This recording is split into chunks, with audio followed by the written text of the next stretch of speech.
flag of the United States of America and to the republic for which it stands, one nation, under God, indivisible, with liberty and justice for all. As this part of the meeting is joint meeting with the planning board, I invite the chair of the planning board to call his board to order. Would like to call our meeting to order. Okay. Is there any public comment from the Board of Selectmen? Any public comment from the planning board?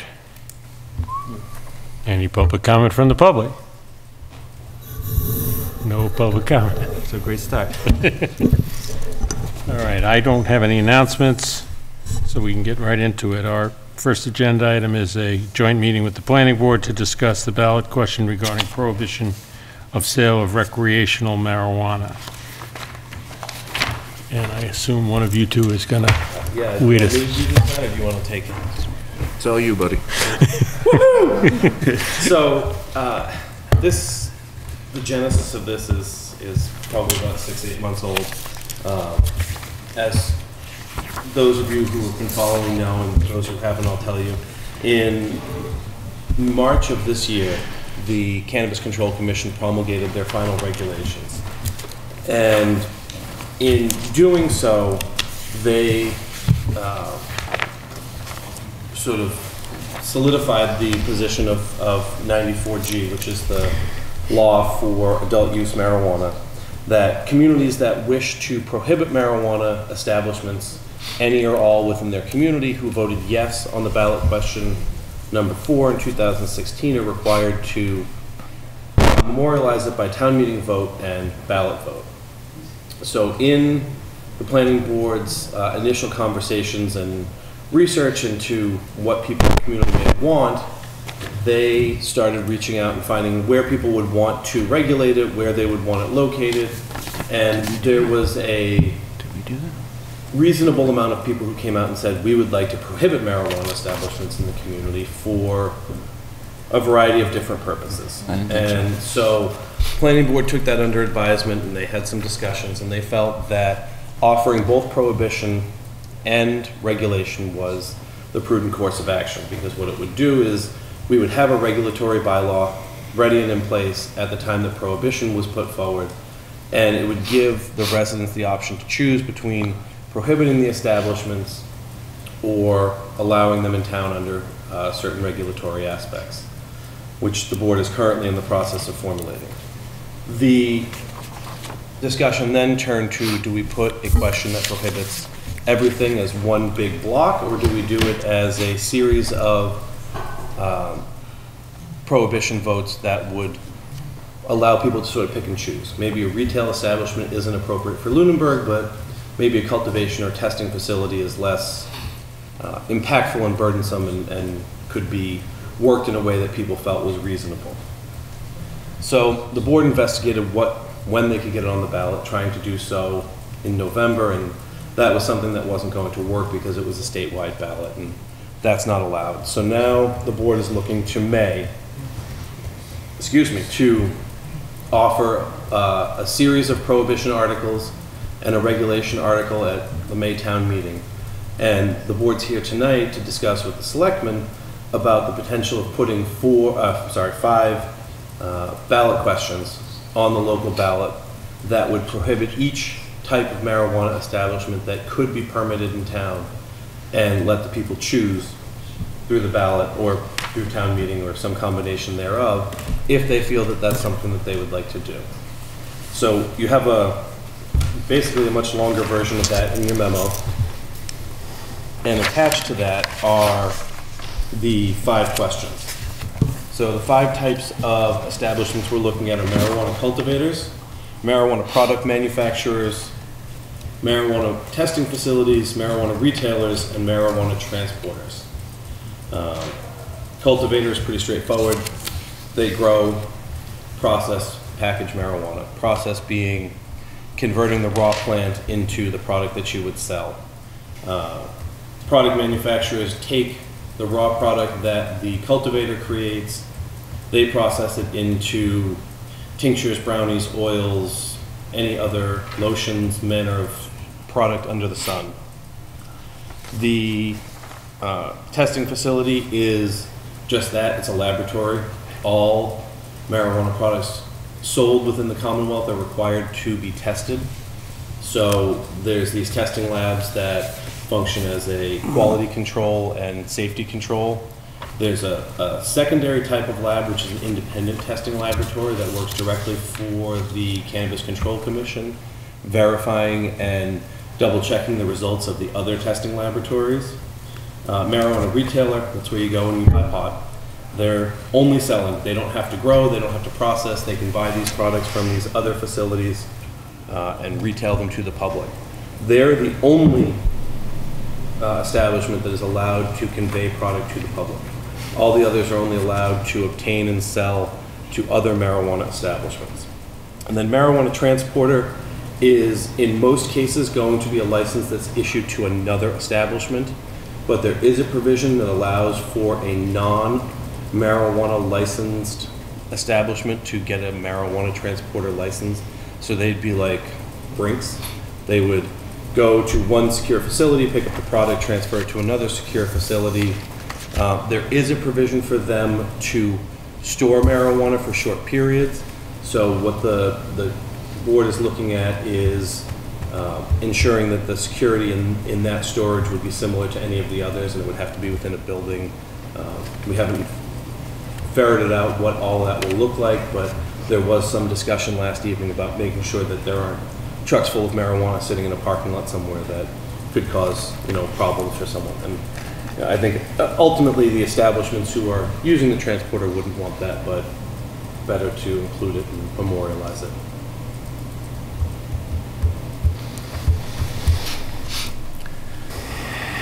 Any comments or questions from anyone? So your prohibition is a prohibition of all the uses you just listed out? Well, it could work where only one of the 5 is prohibited. Let's say we go to town meeting and town meeting passes all 5 and they pass the regulations. It goes to the ballot and they're like, we don't want any processing facilities. That would, to me, be an odd one for people to choose, but maybe that's what people choose. Then the other 4 establishments would be permitted under the regulations, and that singular one that passed the ballot vote would be prohibited. So there'll be 5 individual. Correct, it'd be 5 questions. Now, there could be one singular question. I think what the board's discussion sort of led them to was there's opportunity that someone may look at it and say, you know what, I really don't want retail, but these other 4 establishments, well, they could provide jobs and they could fit into the community, and maybe I'm not willing to risk prohibiting all of them just to prohibit one retail. So if we do it in an a la carte way, those who don't want any of them will just vote no on everything, and those who maybe have a more targeted or specific approach to something they don't want to see in the community would have the opportunity to vote to prohibit that individual license type and allow the others. Okay. So I guess I'll just jump into it and say I appreciate where you're coming from and trying to give people the options. That's a good thing to me. I personally wouldn't be against banning any of them. I think it would be good for the town for a number of reasons. But just from my end, I can see where an individual might not want the retail use in town. I get that side of the argument. As far as the other 4, kind of like you just touched on, they're all would provide pretty good paying jobs for people, I would assume, and facilities that would be essentially nondescript, wouldn't have the public going to them, pretty secure, and I don't see how that even could be possibly construed as negative for the community to have those 4 uses. And I just wonder, I mean, is it really the recommendation of the planning board that you guys, as the people in charge of this, really would recommend those being a hazard to the community? It's even posing the question. Well, in our discussions, we weren't really, and I don't want to speak for everyone, but at least from my standpoint, we weren't looking at this as we support or we don't support prohibition. We just felt, given the amount of time that has elapsed since question 4, and knowing what the atmosphere is now with other communities, that we should at least give the voters the option to revisit it. So it wasn't really about what the regs are and what the use is. Should the voters have the option to say yes or no? To me, I think that is the very question. Here's my concern. In November of 16, there was a statewide ballot question, and a number of people went out and voted on that statewide ballot question. And at the state level, it passed, and the state said, okay, we will proceed with the legalization of marijuana for recreational uses. Now, I think it's the purview of the planning board to work on how to regulate that, how to zone that, where it's cited, what orders and conditions you want from people that are in that business. There's a sentence in your memo that says there was a significant population that was in favor of prohibition. What I'm concerned about is that, 3,377 people were in favor of legalization, and 2,971 people were opposed to it in our town. That's pretty good turnout. I mean, that's a better turnout than we're going to have at public hearings or town meetings, et cetera. And I'm not sure that, I'm not comfortable with saying we're going to get a better read on whether people in this town want a prohibition or not than that statewide ballot. Also, I don't think we've debated the financials of it, the economic development portion of it, and I don't have a personal stake in this. I'm kind of personally opposed to it, but the point of the matter is I am in favor of doing what I believe the majority of the registered voters in the town want to do. And I'm troubled with saying that a town meeting or a town ballot is going to give us a better read than 7,000 or so people who already. So, saying that, do you feel question 4 accurately reflects what we're looking at today? Because I don't think it does. I'm not sure. Because question 4 was more focused on decriminalizing marijuana. And so from my perspective, if I went in the voter booth, I may be inclined to decriminalize it, but I may not want a pot shop in my backyard. I think question 4 was crafted by people who wanted it to pass. Yes. And it wasn't crafted by legislators. I totally agree with that. And so why not let the voter have another shot at this, given the fact that 2 years have passed, and now we're talking about putting uses in our community. Question 4 didn't talk about putting uses in your community. It was focused more on decriminalizing it and allowing people to grow it in their backyard and not face prosecution and so on.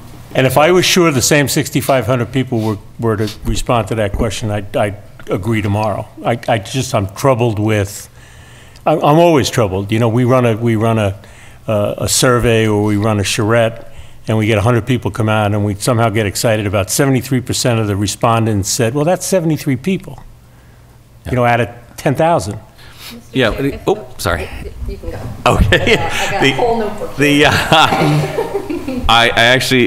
I agree with what Tanner's saying.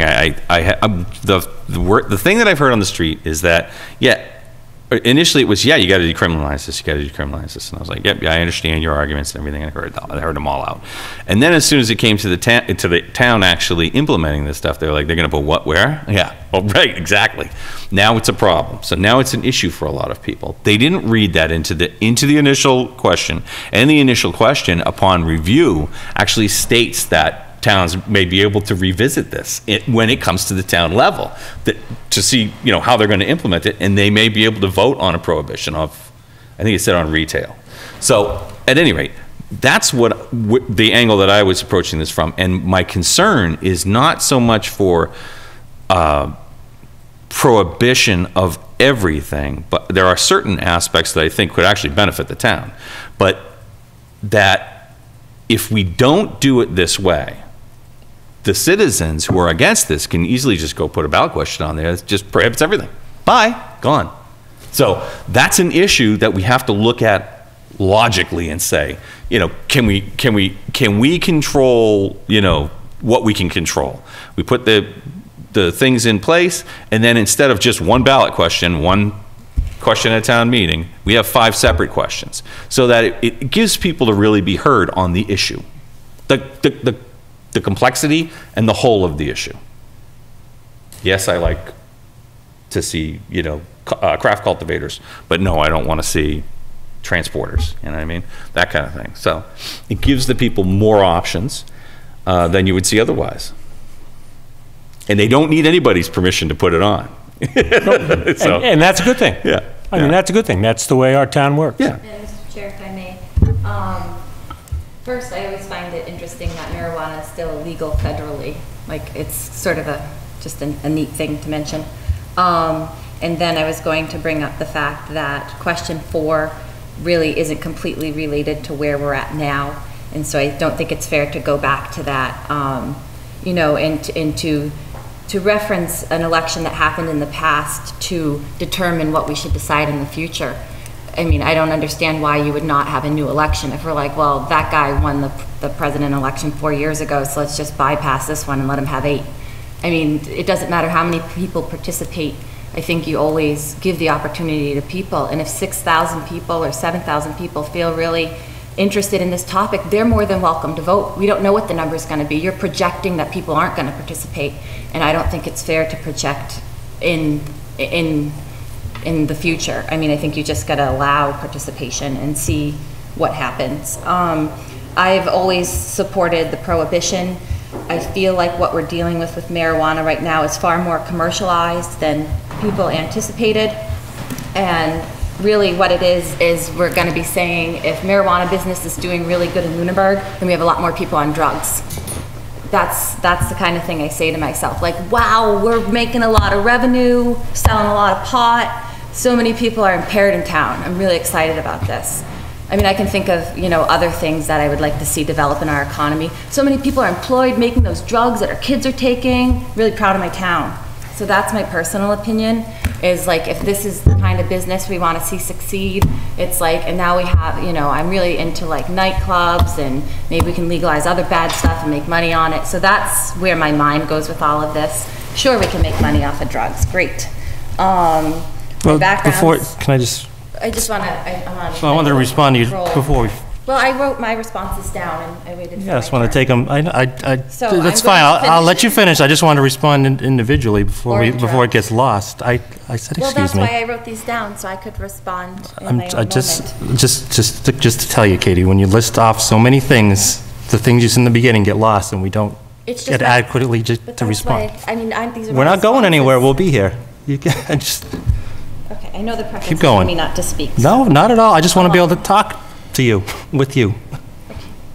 And then one thing, I think it's interesting that the chair said, there's just not enough people at town meeting. Well, scary enough, town meeting's going to decide all the bylaws anyways.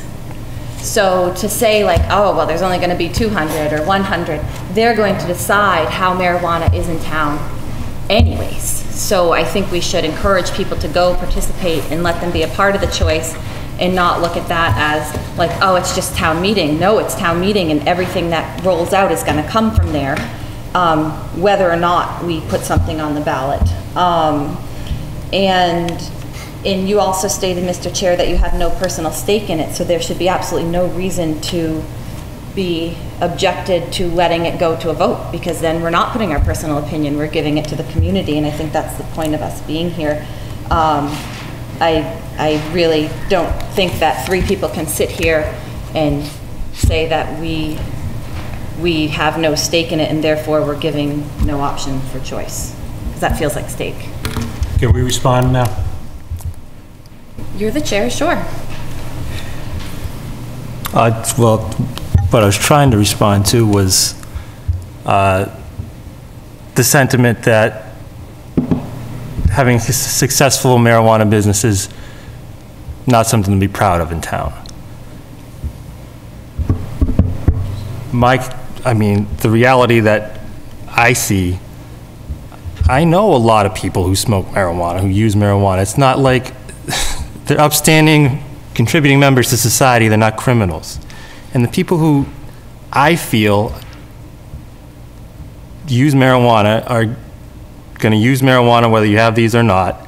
It's just who they're buying it from. Are they buying it from a legitimate company who's giving safe product that's been tested in a lab, that's been reviewed, is contributing taxes to the town, or are they buying it from a drug dealer who the money's trickling down the cartels and bad people?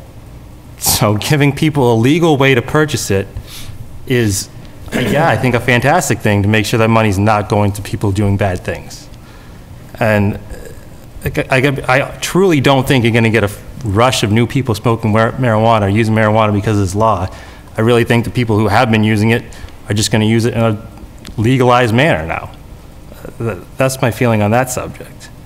And again, I'm not trying to silence the voters, not trying to take it out of anyone's hands, but you guys as the planning board and us as the selectmen, it's our job to kind of weigh in and decide what should and shouldn't be on a ballot question.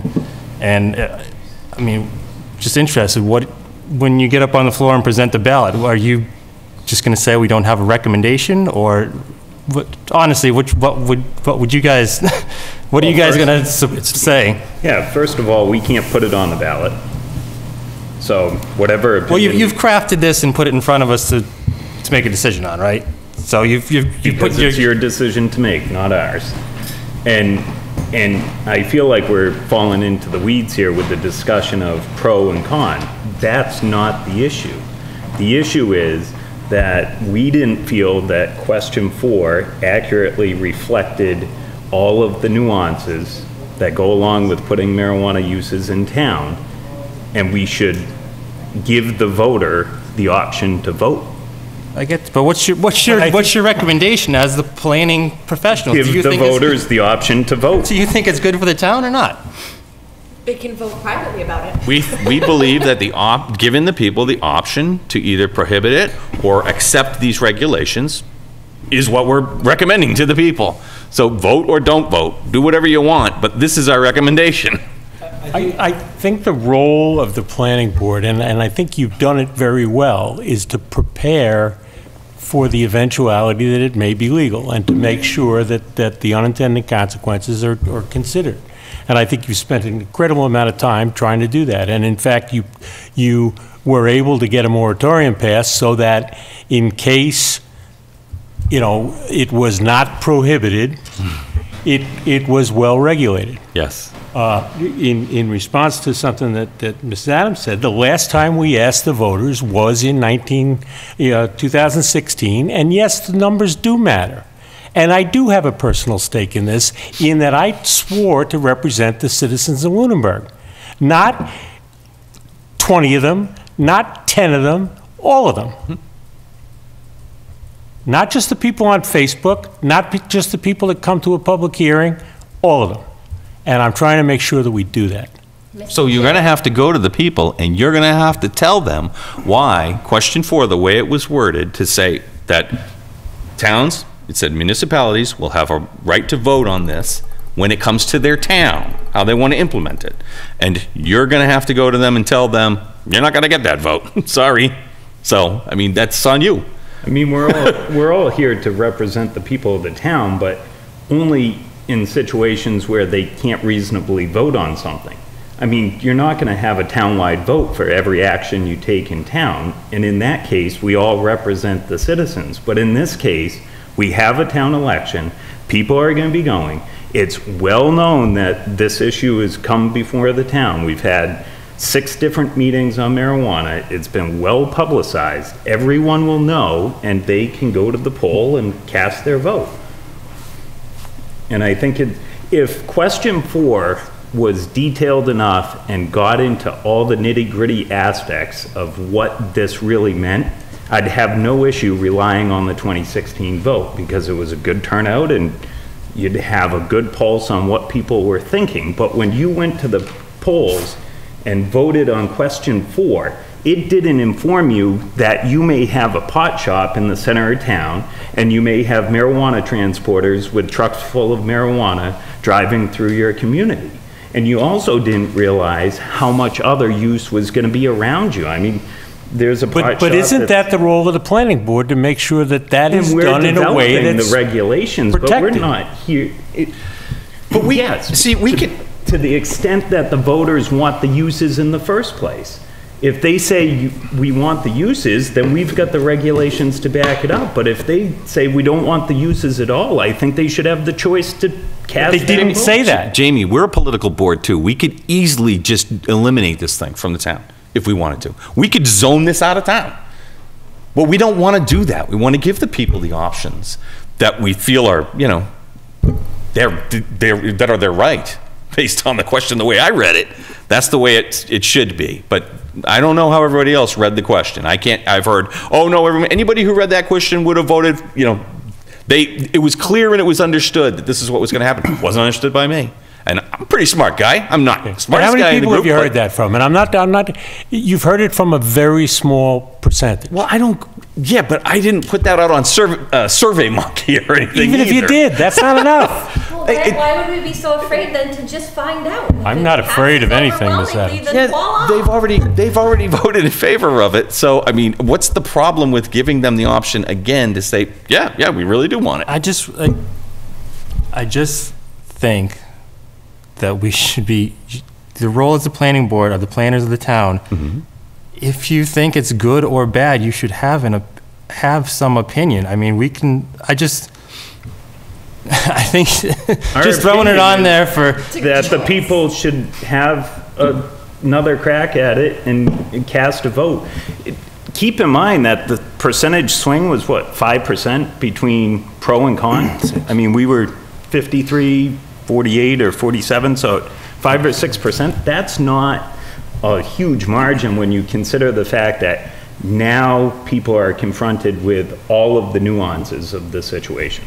And, you know, if it was 90-10, I'd say this is a whole different conversation. But that vote was, in my mind, is close enough that when you confront people with the reality that you're going to have vehicles full of marijuana rolling through town and a retail outlet in the center of town and, you know, manufacturing facilities and cultivation, I mean, But that's the zoning board's job, is to ensure that the protective bylaws We're not talking match the needs of zoning the at town. all. Yes, we are. No, If- we aren't. If We're it talking becomes about putting legal, a it's, ballot question in front for and if they prohibition. vote up, you got to be ready to protect the And we town with the bylaws. That's why we have the rest of the regulations. And that's why you got approved for the moratorium. I'm not That's- disagreeing with yeah. what you said. I think, So I we- think what we have what's- the regulation. I think what's getting lost is the board is looking at 6 articles on town meeting. 5 prohibition articles and 1 that's regulation. And I think, to kind of go back to Damon's question, what would the board stand up and recommend at town meeting? From the discussions that I've been a part of, they would recommend passing all 6. And then having the ballot affirm or deny the first 5, the prohibition articles. So all of it would get passed at once. There would be regulations in place at the same time as the prohibition. And then the ballot would be the determining factor on whether 1, 2, 3, 4, 5, or 0 of those prohibition articles pass. Because both need to pass in order for those bylaws to be effective. So there would be regulations approved at the same time. Well, there isn't any real wood around here, but the idea would be that the regulations would be passed in conjunction with the prohibition at town meeting, and then the ballot would be the determining factor on the prohibition. So it's not well, we're going to try prohibition and then we're going to see what happens afterwards. The idea is a concurrent approach where everything's happening at the same time. And that was part of the reason why the board sort of slowed their pace on regulations and didn't bring them to the November town meeting, is they didn't want to put regulations in place, have an 8-month gap where someone could come in and Do whatever they wanted. have these regulations in place, locate a business under the regulation, and then bring prohibition to an annual town meeting and have that pass and have us have this lonely, singular marijuana establishment that was permitted under the regulations that is like a blight to everybody's eye, because now this prohibition is passed by whatever margin, and so we've got this one, non-conforming use that's protected by zoning in perpetuity. They wanted to try and do it all as one big package. And it's ugly, but that's the issue that the state threw at us.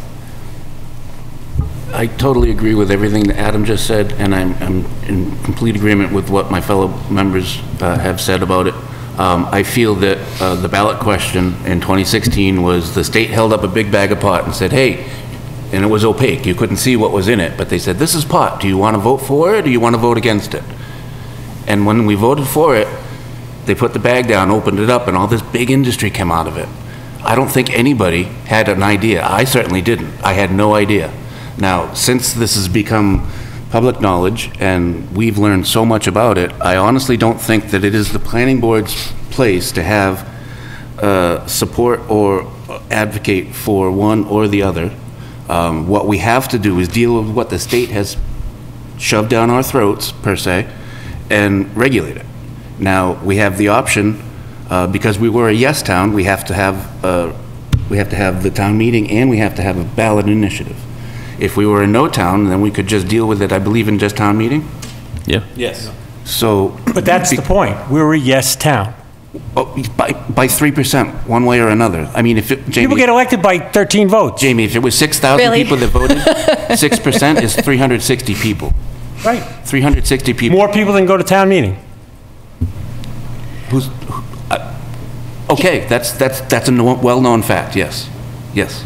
Okay? I think Katie brought almost that many.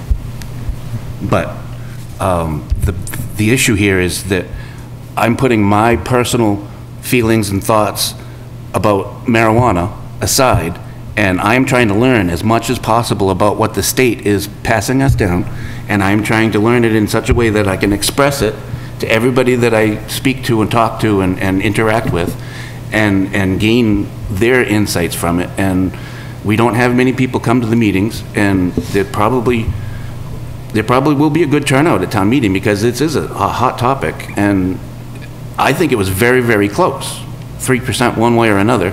So, as Adam said, we have 6 things that are ready to let the people make the decision. And it's not going to just be the people at town meeting. I mean, a good portion of it is, but if we can pass all 6 of them, that would be great, because the ballot is what we need to advocate for. We don't need to advocate one way or another. I mean, yes, this could be a great moneymaker. I mean, the retail is going to be the moneymaker. I mean, those other 4, the town's not going to make hardly anything off. Another way to think about this is the question 4 was a state referendum. And this is presenting it to the town and saying, yeah, okay, we get it. You wanted it in the state. They didn't say much about where it was going to go in the state. Now, if they had said, oh, incidentally, it's all going to go in Lunenburg, you might have a different turnout. You know what I'm saying? So they didn't say what they were going to do. They just said, should the state support this? Yeah, the state should support it.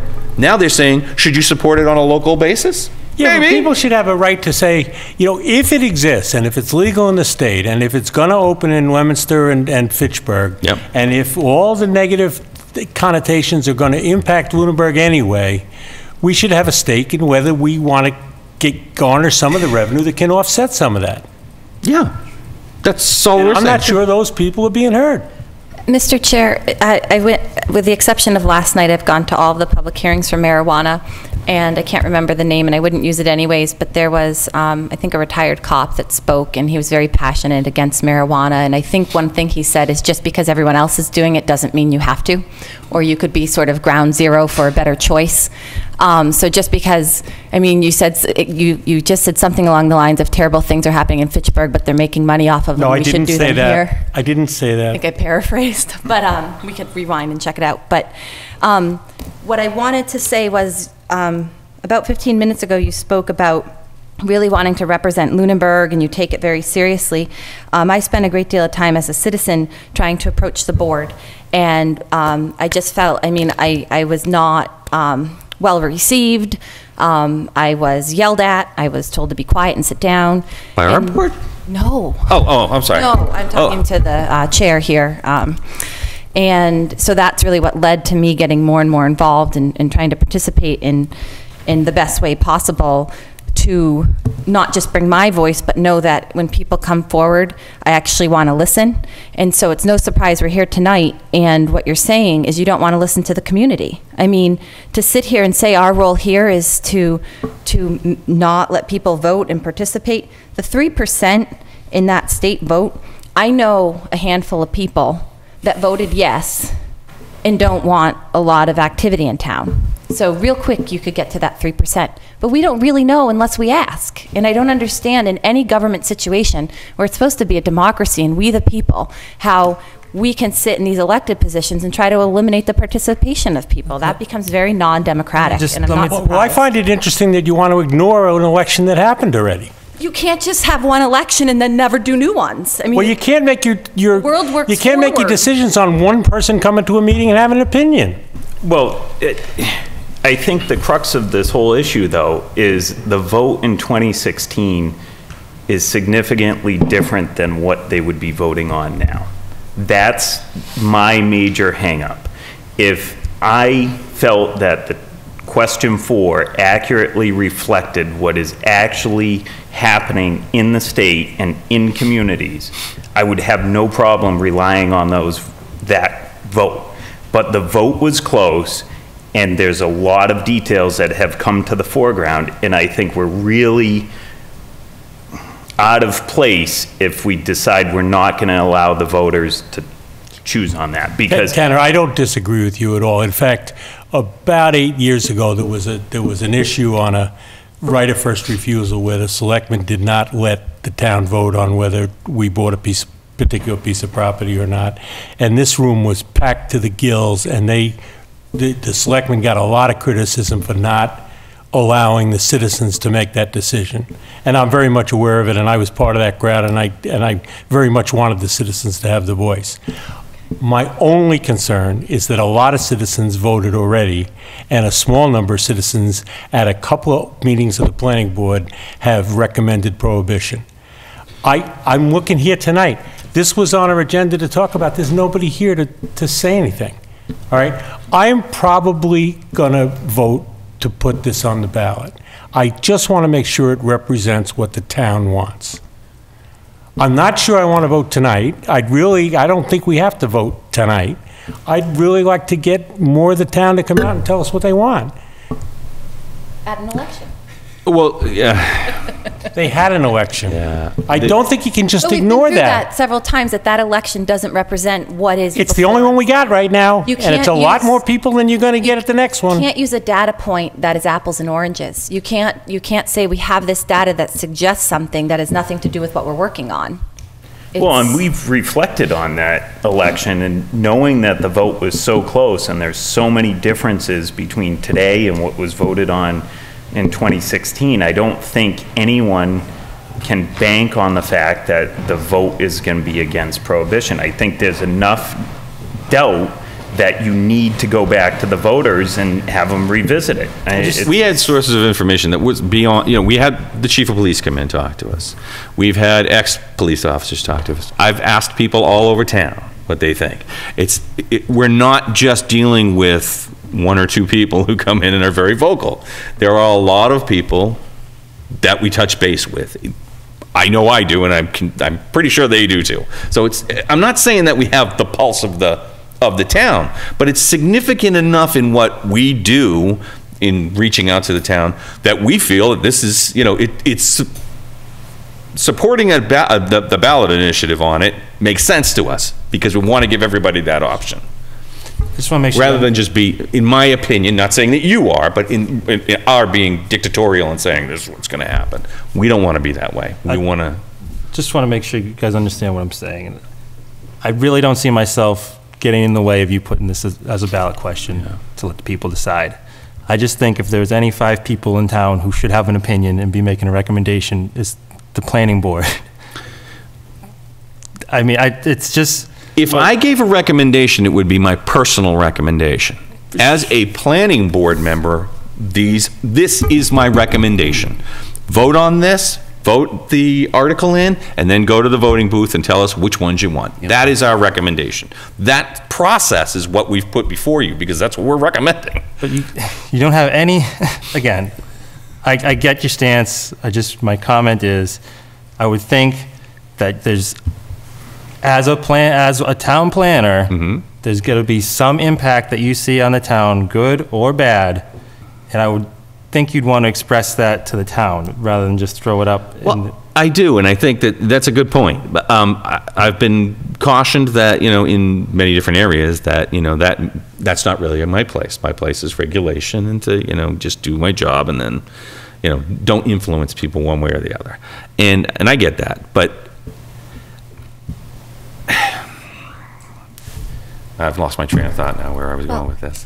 Go ahead, sorry. No, what I was going to say is with something, because it's like you're asking what their opinion is on the impact of the town as planners, and I think with something controversial, there's a social emotional impact, and they're trying to figure that out. That's what I was going to say. For me to sit, I would need 5 hours to sit down with you and talk about all of the impacts. Some are good, some are bad. Where I'm going to come down on that issue is a personal choice for me. That's why I would like to personally see it also go to a vote, because I have to weigh it and everyone else has to weigh it. They got to look at what we put together as well and say, is this going to suit us? Is this going to work? Yeah, but people do look to you for I know, this is more knowledgeable about the subject than they are. It's a very strange.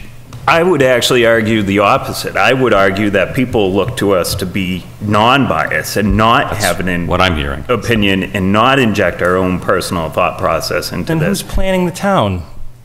We are. We are, but you look at it from a zoning perspective, a use perspective. Okay, if you're going to build this type of a facility, do you need sewer? Do you need water? How much acreage do you have? What's the odor? What's the noise? What's the lighting? You look at it in a very functional, straightforward, non-politicized way, because ultimately it boils down to the infrastructure of the town and what these uses require and where the best fit is and how you zone things out. For us to sit here and say yes or no editorialize about how we feel, right? it doesn't make any sense. Zoning maps, you pick which uses go in which districts. You shape the town in that way. If the town wants it. And personally, we could go around and draw all kinds of lines and really change the character of the community and have an enormous impact on people's property values and livelihoods. And for us to come up here and get politicized and personal and inject our own personal opinions. I want your professional opinion. I don't care about your personal opinion. I want your professional opinion. Professional opinion That's in is the that document. the people should vote on it. We've given it to you numerous times, and you don't seem to either want to hear it or care to hear it or believe that we really want to leave this up to the people. Okay, so I would like to make a motion that we add the marijuana questions on the May 2019 ballot as recommended by the planning board. Is the ballot even open yet to add things to it? Or is it appropriate to make a motion to do that now? There was a motion. I was actually going to suggest that we postpone this. There is Mrs. Luck did write a fairly extensive opinion that she wanted read into the record tonight. There is, I believe, reason to continue to discuss this. I would like to make it very public to the town that we're considering this. I'm not sure it's a good idea to vote tonight. I would have to vote against it if I voted tonight. But I'm not saying that I would vote against it ultimately. So I would encourage you not to make that motion tonight. Okay. I made the motion. I'll keep it on the floor. Is there a second? No, and again, I would prefer to have Ms. Luck here, and I think it's too early to be putting it on the ballot for spring. But again, I honestly don't see myself voting against putting it on the ballot, but I just... You just did.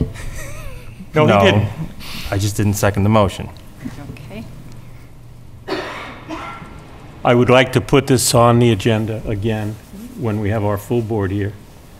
I invite you guys to come if you'd like. Again, I do want to know what the town wants. But Mr. Chair, if I may, just for the sake of the minutes and understanding, I made a motion that we add the marijuana questions on the 2019 ballot as recommended by the planning board, and tonight you both voted no. No, it was not seconded. Not seconded, okay. So you don't support, It was not Yes. seconded. okay, We don't want to do it tonight. They declined to second, okay. I guess. Tonight. Sure. Yeah, that means it's just dead in the water, so it's just, it's already. I guess it's because Katie, But then not forever, just for tonight. we just don't really like to hear from people. So if I can just Yeah, add something, our country is a representative republic, and I feel that our town, local governments should be very similar to our national. And in that light, I would consider myself a representative. And I don't feel that representatives are obligated or even should try to direct the citizens at all. And I'm not saying that you do. I'm simply just stating, I'm trying to broaden our position as I believe that we have collectively done so in the past 2 years as a board, not necessarily all the individuals, but this has just come at us sideways. Things have just kept coming and coming, and nothing could have been expected from the 2016 to now. And as soon as medicinal marijuana came up, I jumped on board with, this is federally illegal, why are we doing this? And I just, I guess that's all I had to say. Thank you. I agree. We are a Republican, we are representative. The problem is that I think the role that we play is to do as much work as we can, to do as much homework, to read all this stuff, to deal with the attorneys, and to make a recommendation to the town, and then it's ultimately their choice. This is mostly marijuana No, information. I totally agree with you, Matt. I'm not disagreeing. And we've gone through. And the fact that sometimes federal law and state law are contradictory makes it incredibly difficult. Actually, I don't know if I want to even open this up, but I feel the need to. Our moratorium has not been approved by the Attorney General yet. The extension? Yeah. Yeah. And I'm wondering, do we have a plan if it's not? They've approved others. They have. I believe so. Isn't that correct, Adam? They have approved some, they have denied some. Oh, they have? I didn't know about the denial. We expect to hear back by early March from the Attorney General's office. Oftentimes, they take their full 90 days, and I would expect that any articles presented for town meeting will be advertised prior to March 9th. That's not to say they'll necessarily be advertised prior to the Attorney General releasing their review, but with zoning, once the article is advertised, or the bylaw change is advertised, you can operate under that.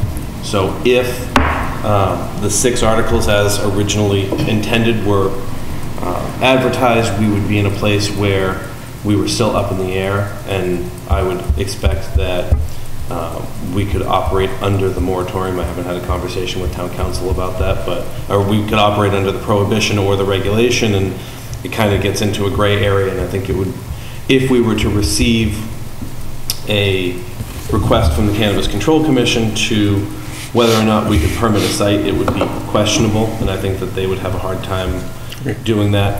But again, this is all new information and speculation. Okay.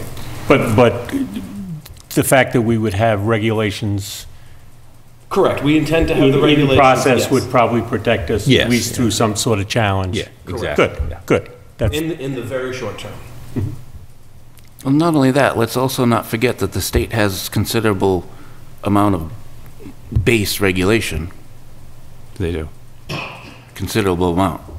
So, I mean, even given if we don't have zoning for it and the moratorium expires, there's still a decent amount, I mean, like protection from children in places of congregation and different things. but I think you guys are leaning towards industrial, and that may be a problem, It right? seems to be the yeah. Right.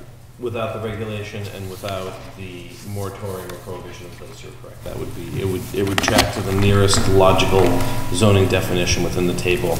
Right. It doesn't fall under the standard clause of if it's not permitted, it's prohibited, in similar vein to adult uses per state laws.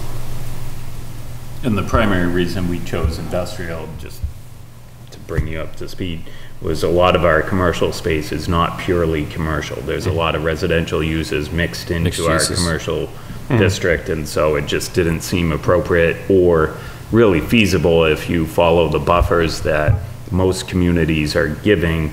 There's so many residences spotted in amongst our commercial that the amount of commercial properties that would even qualify were so few that it As well didn't as even make sense. there's a barrier to entry, you know, when you start considering the size and scope. And we have of the- thousands of acres of industrial land in town. I mean, there are two primary areas, but there's a lot of acreage there, so. Well, although I don't go to meetings, I watch quite a bit of them, and I think you've done an outstanding job with the regulations. Thank you. Thank you. And if in fact the town decides that they want to go forward, I feel comfortable that you guys have thought about almost all the things you can think about.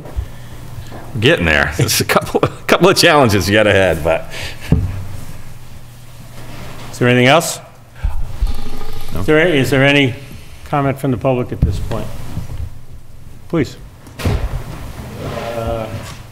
Cody?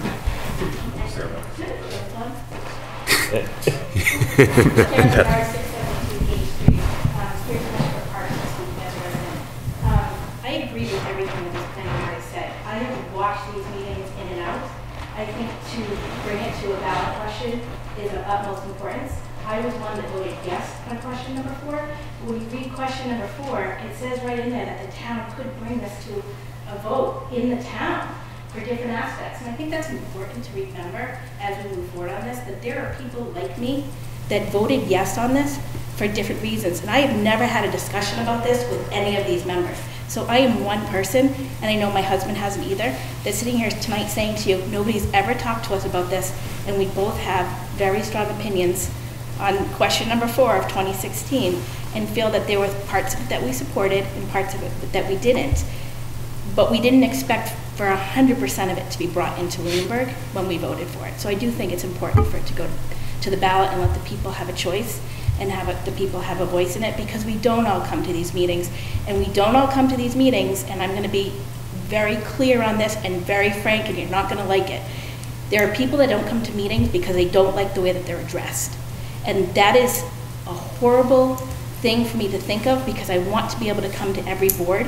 And if I came to planning, I know they'd listen to me, but if I came here and asked a question and felt like I was going to be yelled at, I would not ask the question. And I know that there's people in this town that will not ask questions for that very reason. So just think about that as we move forward, but that's my opinion on question number 4, 2016. Thanks. Thank you, Thank Karen. you. Thank you. Anybody else? Okay. Do you want to? Motion to adjourn. You mentioned a continuation, Mr. Chair. Did you have a date? Do you have something else? No, January 8th, that would give you a public notice Yeah, on Tuesday. Does this become like a public hearing? Do a public notice in the paper. What is it we're looking for, whether or not they want a voice? I'd just like some opinions. So we're gathering an opinion about whether or not we want to hear from them? Yeah. Okay. We would like to hear from you about whether or not you want us to hear from you. Okay, good use of time.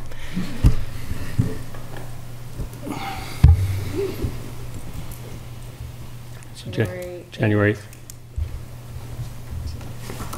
And Our next just- meeting is the 14th? Regular Our next meeting? is the 14th, correct. If I may add in, I feel like anytime we set up a hearing like this, we're setting up a debate, and it just proves the point that it's just easier to put it on the ballot, because that is the ultimate debate, is to let people vote. I think the other reason that it was being postponed was for the full board here as well. And to add to that, the more we talk about it, the more people get educated on it, which is what we want. And so, I'm just wondering if as selectmen, we have really a role in we're debating whether or not to let people vote, and I feel like the answer should always be yes.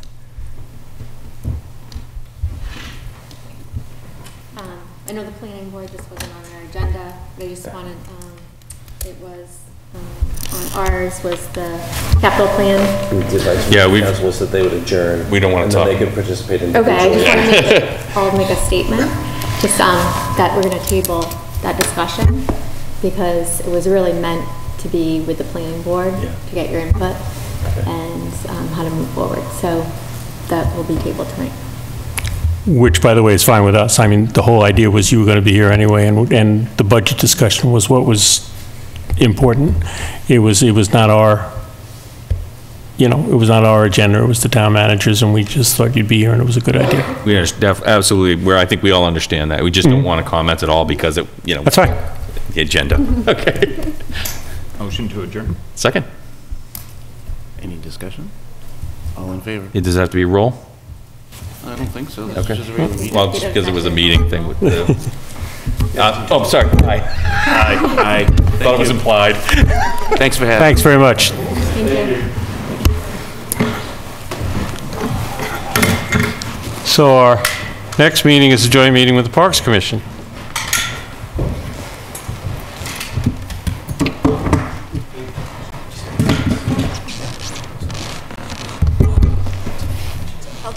There's two of you tonight? There's two of us tonight, so since we have a quorum, I'm calling us to order at 7:57.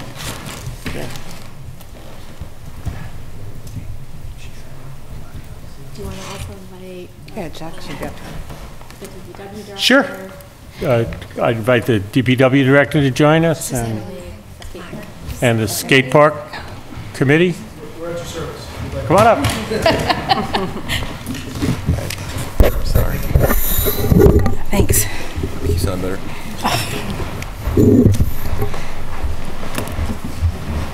I can sit here? No? Yes? Wherever you want. Sure.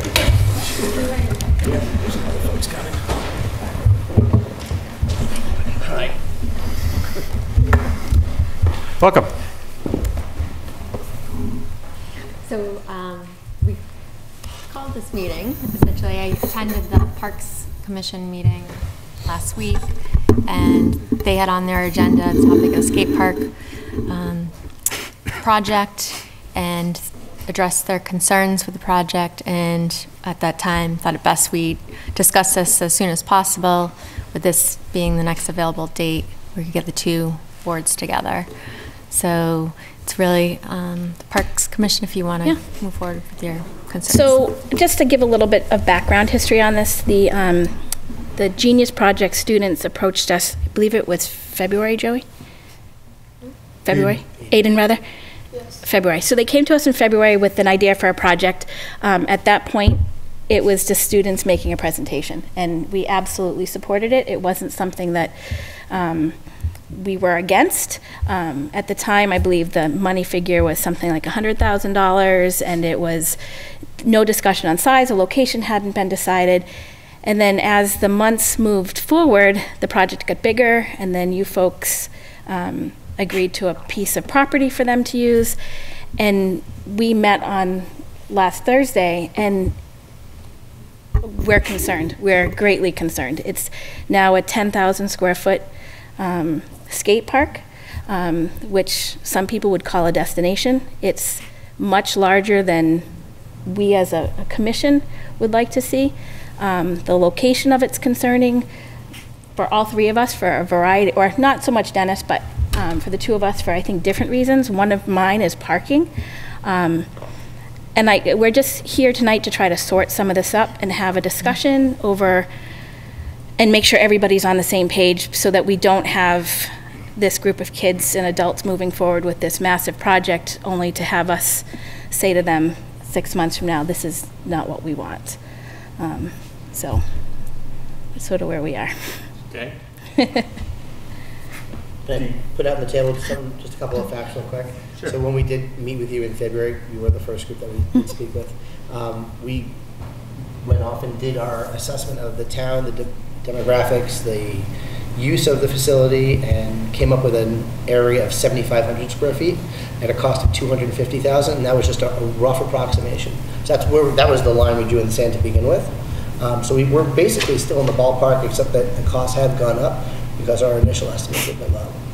I figured they would be. I mean, the initial work was done by the kids, so, you know, you guys don't know the grand scheme of costs. No offense, Aiden, at all. But they did a really They did an job. awesome job. Their presentation was great, so, And that's pretty much what we presented to the Board of Selectmen 3 months later. So, what's your recommendation? well, What do you we're wanna- looking to see where you guys are on the thoughts of size, if you guys anticipated it to be this large, if the size of it is what you guys are in support of.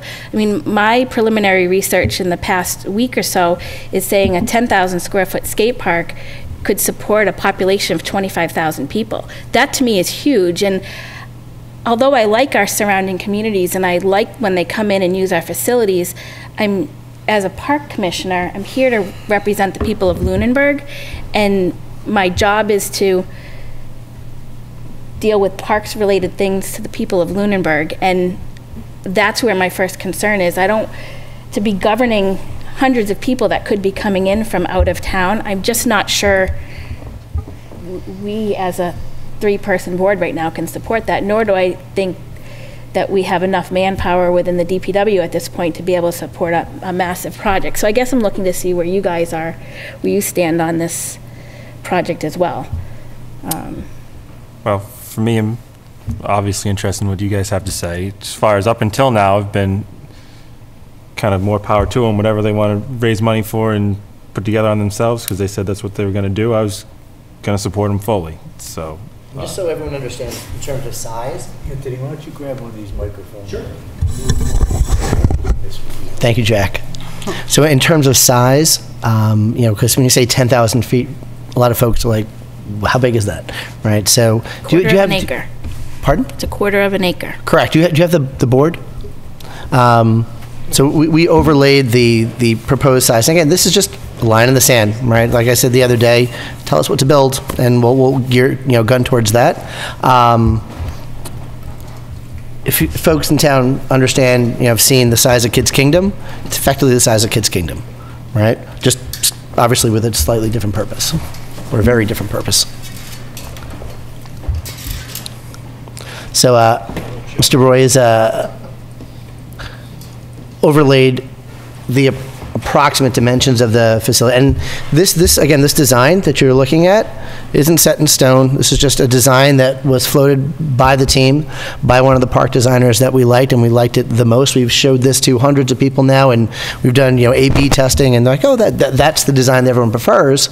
Really more so for the features of the facility, more so than the exact layout. And we'll go through a focus group and be able to hone in on this.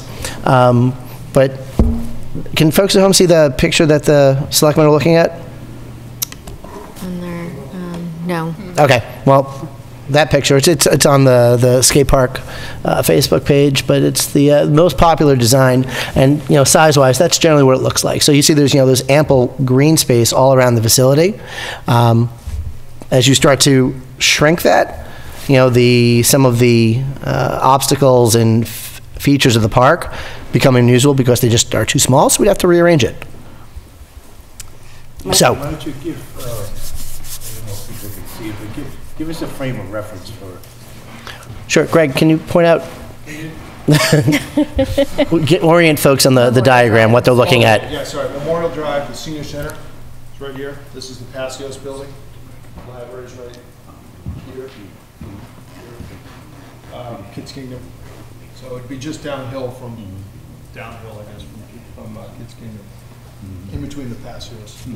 And again, as Anthony said, all I did was put a polygon on the plan here. This is pretty rough, just to give you an overall, a 10,000 square foot park would look like that. You obviously can slide it left, right, north, south, and shrink it if needed. Grading, or it's just a sort of visual aid, because had the benefit of understanding what your concerns were last Right. Thursday, so without. So my concern is that that's one of the only green open spaces in town at all right now, and you're taking up the whole space essentially with a skateboard park that's like, in my opinion, sort of an urban scale skateboard park.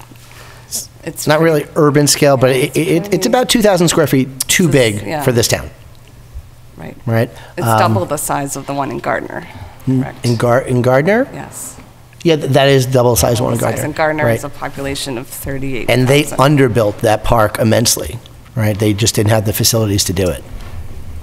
But it's So we've met with the town manager there, and we've skated that park, calibrate and we've down been there with hitting our children population. that have skated. You want to tell them what it was like? Sure. Well, when I went to Gardner, there was like 30 plus people there, and the flow was just not great. Like you were waiting for ramps or rails or whatever. It was just you were waiting for like 5 minutes just to do one run, and just nobody really likes the flow. Right. I'd say. But there were So- 30 kids there to skate. Correct. And not having the fun. the space wasn't like made for that many kids. Yeah. Still feels like they're in a town with a population this small, and we should have a skate park that sort of is calibrated to our population and not trying to feed all of the communities around Right, us. so if And you run... I'd rather not see a destination skateboard park in this town. So let's scale it back to 7,500 square feet, How and we'll call about it done. 5,000 square feet? It would be too small. It won't be too small. So I have a, oh, sorry, go ahead, Katie. No, what I was going to say, because I put down a couple notes, and then it's going off of what's being talked about now in terms of size, is long-term maintenance and repair. The larger the size, the larger the long-term cost or any kind of redo or maintenance. You scale it down, not only does it maybe fit our population better, but it's also a less expensive space to maintain or repair. I mean, anytime you use something larger than you need or maybe larger than is necessary, there's a larger cost associated with that, not just putting it in, which helps, I think, accomplish putting it in the first place, but then also, we know, I mean, should we bring up the turf field? I mean, that's this maintenance issue where something goes in, money was raised, but then you have to face the needs of it, especially with the skateboard park.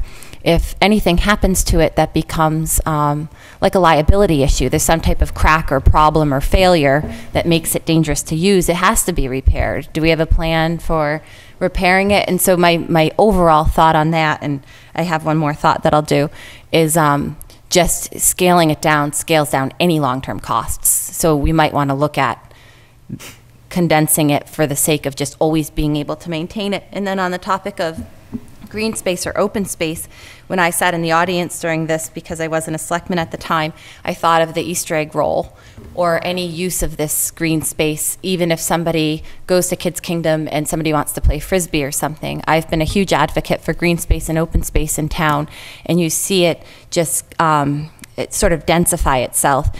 If we move forward with using this piece of green space, I hope the community, because it's had momentum in the past, looks at other parcels like the old primary building in Town Center that is just failing by the day and fills up with water all the time. Maybe removing that building, putting green space someplace else to represent the fact we're taking up another piece here, and really look at As a the Parks center. Commission, I can say we don't have enough green space. There is not, we have nothing else to offer to anybody to say we can put in green space for just a general park so that you can go and throw a Frisbee around. We don't have that space. So, a green space is obviously something that we as a commission have talked about before too. Location-wise, I don't know. I could make a case for a million different locations, I guess. But when I look at this one, since this is what the select board had approved them for, is where are we parking? And do we have an idea of what we have for parking spots available for that space? Because if we don't have parking, they're going to be in the senior center lot, and they're going to be only using Memorial Drive as their entrance and exit. And if this is, I would assume that this is going to be used a lot in daytime hours, do we have conflicts with whatever this building is going to be traffic coming in and out, that if we put in a gigantic skate park with lack of parking, and it just isn't, it's not flowing. And I guess I'm looking to the select board to sort of say, this is where our concerns are, and to try to get everybody to work together to make sure that even if we put in 7,500 square foot skate park, that we have parking for 7,500 foot skate park. Because the reality is Aiden's gonna be 16 one day and he's gonna drive himself to the skate park. And it's not gonna be parents dumping and running, it's gonna be kids driving there and parking there. And I'm not sure we can support parking there unless I'm missing something. So feel free to fill me in on what I'm missing. Well, my initial reaction is, you know, a group of very talented young people came to us with a proposal that impressed us all, and we tried to support them as best we can. The more I hear about it, the bigger it gets, the scarier it gets, frankly. The location of the park was pretty much determined when it was brought to our attention that the police chief and several other people thought it was better to have it out in the open than in the woods. You know, I guess the old skate park was in the middle of Marshall Park. It was to the left when you pull in from 2A. It was on the left, and it was it's relative. Were you with us that day when we went, Aiden? Oh, yeah. It's relatively secluded over there. It was. And I hear that, yeah. you know, and but you know, I also have designs on what I call the town center, which is where I believe we're moving to is that whole area between the senior center and the teen center up towards Passios and up towards the high school. So if someone wanted to recommend a different space, that would be fine. What's a bigger concern is the scale of this, and I think the more I talk, the more I listen, because I haven't been part of the planning at all. I do know that the price tag is getting more. When we originally said we thought it was a great idea, it was a privately sponsored effort that was gonna require a piece of land. And I think that the select board kind of said, okay, we feel all right with giving a piece of land. Since that time, and as the numbers got bigger, things that I'm hearing are requests to our state representative to try to get funds from the state, and she called me and said, you know, that's fine if the town wants to do that, but that's going to take funds away from someplace else, and is that what you really want? You know, it goes back to a whole master plan of, you know, is this where we want to spend our capital dollars? How big do we want it to be? The thing that's in our package tonight talks about naming rights, and, you know, do we want the Tidy Bowl skate park in the middle of Lunenburg? So I guess I'm getting nervous as well, but I would hope that the Parks Commission would be the one that kind of puts the brakes on this, and that's what I think you're starting to do. I don't want to, you know, and I've had this conversation with Anthony in the past week. I don't think any of us would sit here and say that we don't want this project moving forward, because I think that what these young men have brought to the table has so much worth to it. And I think it's important for them to be involved in this process, which I think that they have been. But I think it's also important for you guys to take back that we as a town have limited resources, that we would love to have everything tomorrow. We'd love to be able to hand you guys $400,000 to build the skate park that you want. I'd love to have enough maintenance personnel to maintain it. I'd love to have the absolute perfect spot, but I don't have it. So I think there is an important piece in this for you guys to maybe face a little bit of disappointment, for lack of a better word, and to say, okay, I think we need to have more conversations with the Parks Commission, because I don't think we would not want to put the brakes on your project. I think we just are asking you to back away a little bit and say this is too big of a project for the area that we have, and that it's the cost to maintain it. Although we've had discussions about this, there's still a cost, and it's something that I don't know as a Parks Commission we're able to fully absorb. A massive project like this that goes in terms of long-term maintenance of it. I would hate to also have you guys do all this work on a project and then have the town not be it. We dealt with that with the turf field. Parks was not in any position, never was, and isn't now to have been able to sustain that turf. And I just would hate to see all this work go in for these kids and have it get neglected because we don't have the funds or we don't have the personnel or nobody uses it anymore. And if it's the right size and the right plan and everything, I see how this vision works. If you have kids of multiple ages and somebody's on the slide and then somebody slightly older has another spot to recreate. So like that part of it I see is having multiple recreation spaces.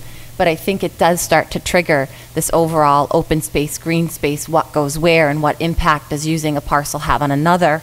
And this has been going on, the idea of town center and open space versus development has been going on for a while. And so I think there's a lot of parcels at play, and that to me with the Easter egg roll, that is the type of thing I thought about, is if we take one piece. I always talk about town center as one of those really horrible puzzles where there's one empty space and you got to shift all the squares to get the picture. And really that's what we need to be doing with our municipal land, is as we shift a piece, make sure that we're not shifting ourselves out of being able to build the puzzle. Right. So I guess I'm asking for, and Susanna, feel free to chime in. I'd be looking for the skate park group, specifically the kids, nothing against you two. No offense taken. To have conversations. It doesn't have to be we can't talk to each other outside. Susanna and I can't talk about this outside, and a quorum of selectmen can't, but it doesn't mean, Aiden, that you couldn't go to Mr. Toll and have a conversation to see what his concerns are. I would like to ask you guys to go back and ask some of the questions that you may have on what our concerns are, because you have other kids that are involved in this. See if they have questions over what we are raising as concerns. Let us give you those answers. Then I'd also like you to possibly look to see if there is another piece of land. I know that we've talked about a piece of land over near Turkey Hill before. I guess I'm not quite sure if it's the school committee that has said no to it, or if it's Mr. Londa that said no. And if it was Mr. Londa, I'd ask you to take it to the school committee to see if they would approve the use of a piece of land over there that may be better fitted, especially since there's parking. I agree. I would love to see the park get built, a smaller park, and I would love to see it over in that parcel. Is that behind Turkey Hill or behind the blue track? That's where I'm thinking, We but I looked at could be wrong in that. We looked at a piece between the track and the new walkway. Okay. Is that what you're referring to? I don't know what I'm referring There's to. that circular walkway that they built that goes from Turkey Hill up to the high school. Okay. Maybe that's what you're talking Nestled about. in that. That was one of the early spots. So. And that was rejected by who? When we brought it to the Board of Selectmen. Well, I don't want to say it was shot down, but It was based on all in location. Yeah. So the police chief, fire chief said absolutely not. To that location? John Londa said absolutely not, and it just died right there. So the school committee is the one who's it's their land, so it would be they'll have the ultimate decision on that, I believe. And they could certainly come back and say, no, we have no interest in it. Right. I don't know. Just sort of a question, is this something that kids could use at recess? Absolutely not. And that was the other reason why they didn't want it on school property. They didn't want to have to deal with children playing on it during the school day. They wanted it close, but not too close. Why not during the school day? Because of... Different set of liability insurance? Safety issues. Exactly. What issues, young man? Well, someone could fall into a bowl and, scrape up their arm or even break a bone. So I think that there's less of a chance of that. Well, I'm asking. Yeah, but it's not the sort of thing that you'd want to use without a skateboard. Can I just? Yeah, absolutely, Jack. Go right ahead. I think this is what confuses me a little. And everybody pretty much knows where I stand on this, but You guys have done a great job. I feel like everybody has to preface that you have done a great job. But when you first came to me, and one of the statements you said was, even if nothing comes of this, they've had this wonderful experience. And I think if it stopped right now, and I'm not suggesting it should, they've had a great experience. I try never to be the parent that gets in the way of the coach when my daughter's doing her thing. I think that might be a lesson here. You know, maybe it's just what I see. You guys are very passionate about this. Gregory's he's putting his professional career into this, his knowledge. In my humble opinion, I think that's where it's kind of exploded. Exploded meaning gotten bigger and not only bigger in size, but just larger, a bigger thing. So maybe, like Karen says, a step back and let the kids run the race a little bit, get some discussions with them, listen to what Karen has to say, what the Board of Selectmen chairman and the board has to say, and see what they come up with. Size, location, are they regurgitating what they've heard their wonderful parents say? I don't know. It's probably not a bad thing to begin with, but I have a 14-year-old also, and she can convince me that the sky is green sometimes. But when this young man says, well, there's a chance that kids could scrape their arm, we don't want it near the school. Yeah, there's a chance kids could scrape their arm going down the stairs in the Turkey Hill School. It's for young people. The original idea was so that the young people didn't get kicked off right over here where they would, be all over the mulch. I kicked them out of there myself. And then they went to the high school, and nobody wanted them at the high school. I think that would be a good spot at Turkey Hill. In our survey... That's kind of a long question, and now you have your chance to answer, yeah. In our survey, a good percent of the people said that they're over 18 and would use the park weekly. So it's not just kids that would be using it. Okay, see, that's good information. That's you taught me something right there. I thought it was more the age group of you guys that came in each time. And then on the flip side, could we be restrictive about who uses it if it's on school property, and is there an advantage to that? They could absolutely restrict it. I mean, it's like anything that's, they could restrict it. We could restrict it on ours if we had to as well. I'd rather see the youth using it, I feel like, in my mind. I think there's a need. There's the 20-something age group is, a lot of those kids are. So then being on school property may not work if you have recess being conducted. Correct. So they wouldn't. Yeah, now you can't. So it could absolutely be an issue. And there's no doubt about it. The question, still in my mind, however, is if we put it in this location, do we have the parking to sustain it? Because if we don't have the parking, I don't know. Did you guys look into Windham, New Hampshire? Do you know Windham, New Hampshire? Windham, New Hampshire built a skate park and had nothing but problems, and they sold the pieces of the skate park and got rid of it. And I would just hate for a skate park to go in. The same thing with, can we afford this type of thing? The long-term maintenance of it is if we put a skate park in and we have problems with parking, and now what are we going to do? Close down or limit the times because we now don't have parking? I don't want to see that either. So wherever it goes, just needs to have adequate parking, adequate space, adequate everything. And there probably is a location for that, and it could be this location. It could certainly be there. Could it just be moved to the side? Yeah, and on the parking, the original Lotus map that we gave to the skate park committee when they were considering looking at this parcel included an overlay with the parking that was in the Tafe study if town hall offices were moved there. So it's to the right of that area. So we're just taking some more green space. Gone. For parking. That wasn't us that did that. Yeah, right. I'm not blaming you. We know. How does that automatically kick in if the park is built there? It could to address the parking. And again, cost too. I mean, that's an additional cost to the skateboard park. Well, it's less the parking would go in, if the parking went in that as through the Tape study piece, that would be if if Passios became town offices, and then it would be absorbed into the cost of that, correct? The parking wouldn't be on. And I'm sure the parking was intended for town hall usage, and so I still think there's a shortage. And there could be. That's the piece that I was missing. I didn't know where we were gonna park them. Aiden? I think that's the point I was trying to make, is that the skate park, the genesis of the skate park was out of this group's effort, and I think that's terrific.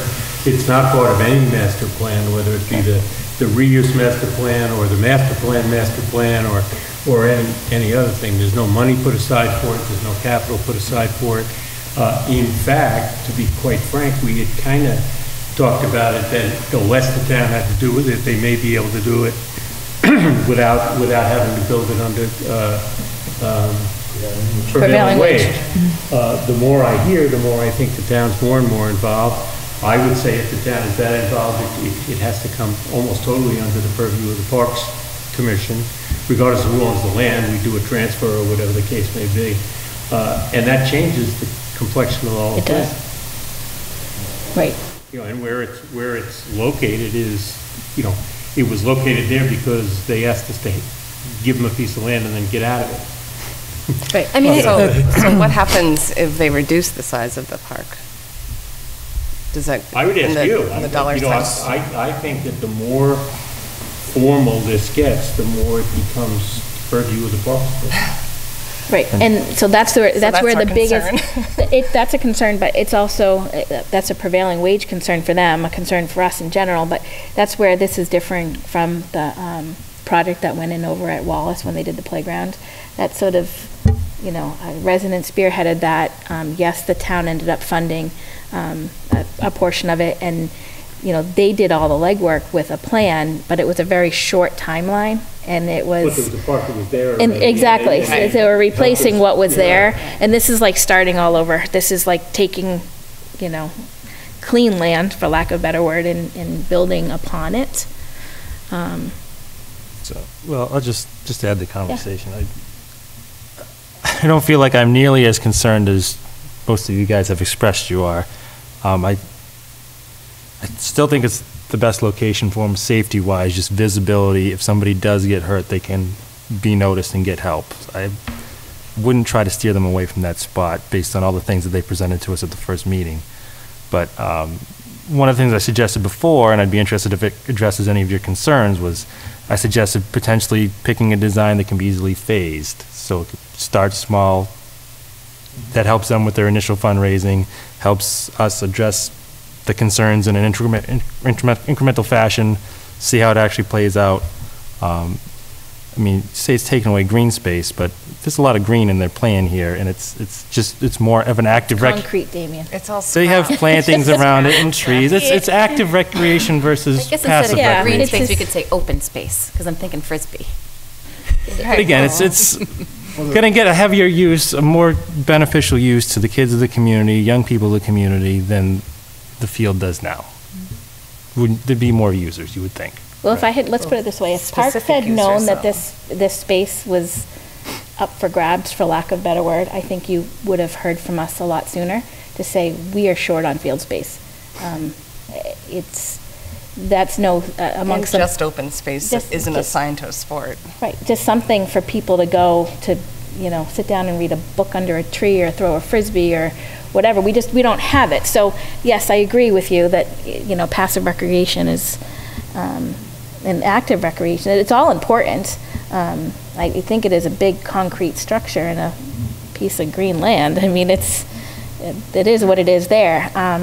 But I want to send Aiden and Griffin home with an idea of what we're looking for, so that they're not trying to decipher what these two boards just had a conversation for. And so I would like them to know what their next action steps need to be. From my side of things, I would like to see them have some conversations and get some more of your questions answered now that you know that we have some concerns. And I'd also like to know if you guys could talk together and let us know if you think 5,000 or 7,500 square feet would be doable for a community of 10,000 people. I know it's going to be small, and I know it's going to be, you're going to tell me that it's cramped, and I get all that. but, you know, I want you guys to sort of think through that too. Yeah, I agree. Could you explore a smaller scale and even another location? Are you open to a phasing of it? If that, Absolutely. I'm open to a phasing of it, yep. And I think there should be a focus on preserving as much green, if it does end up there, preserving as much green intact, not peripheral, but in one big intact green space instead of edges. So that means push that cube. Could it abut to the playground? Edge. Could it go right up to the Oh. walkway of the playground? Probably. Yeah, just consolidate the green open space. Took a rectangle. Yeah, no, Yeah. understood. Sure. No. But that's where you did soil samples and everything right there, right? Is that what those indicate? Yeah, but very consistent, so we can Okay. slide that. but I think you'd want some buffer between the little kids and the bigger kids. Or even it could go back up and consolidate or preserve that whole front green space. What do you think? Yeah, we could move it like back next to the woods and next to the playground or wherever. How much further back could you go? Do you Well, know? I mean, You cut all the trees down and push yeah, it all the way we've back. thought about exceeding the tree line. Go all the way up. Like, do you mean like down the hill? No, well, yes, could it go like here? And preserve a big volume of that green space? Hill. Yeah, that's possible though. That might also- be kind of cool. Interesting to note, there's a possibility the community could demo the TC patios, and then we That have was- a lot of that was green. that was my next question for you folks as well, is when is the determination of what this building is going to be used for? When is that going to be, like, done? So that we know that it's either going to be town offices or whatever it is. I mean, you know, what if it doesn't? I mean, everybody's put tons of work in on this, and I know that, but what happens if it doesn't become town offices and it just becomes, say the school wants it back? I mean, is this an ideal location for it if it becomes, I guess I'm just trying to figure out how all this plays out, because I do feel like Parks has a responsibility to make sure it's going in a spot that's going to be accommodating to the people that are going to be in that building if it's still there. The school has said that they don't want it. the Okay. building. And at any rate, I still think the proximity to Memorial Drive and the activity is kind of critical to the safety of the people using it. I wouldn't, even if the school were gone, if it happened, I still wouldn't. Well, that would be the ideal spot, even if the school was gone. Yeah, on that I side, would but it think be- so, because it it's would be just, you green want it space. near people who are going to be able to respond. So the other point to that is there are already so many kids using Memorial Drive as a pedestrian corridor after school. That's going to add a whole bunch more kids to that corridor. Is that being addressed at all, or how does that play into the TCP becoming a town hall? How much more use is Memorial Drive going to get from cars? And if you're adding this many young people on foot and on skateboards and on bikes onto that road, is there a plan with Complete Streets for? We are doing, one of the Complete Or- Streets One of the projects projects was. is, yeah, Memorial Drive. Okay. That's, if TCP goes ahead to town hall, that's part of it. Regardless, Okay. it does. Okay. Because there's always traffic from the schools up to the center of town, to the teen Right, center, to right, there's the there are market. tons, The kids yeah. are always in Main Street. I Always, stop yeah. for them all the time, so Yeah. So they're already in traffic. Okay.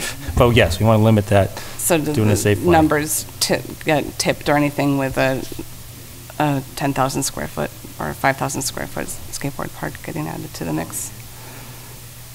Again, this is kind of where I was at with the phasing. We don't know. Yeah, Just because it's bigger, you don't know it's directly going to bring more people in. It can Like still maybe be a we small, switch- nice one and get a lot of people, or it can be, Right. Like you maybe don't we know. switch to a one-way street or something like that? Destination Or? site is an interesting discussion as well. I'm not That's- sure anybody ever thought about whether That that's. scares the That heck out of scared me. me. It scared all three of us. I think I can speak for Dennis. I think Yes, that's you why. can.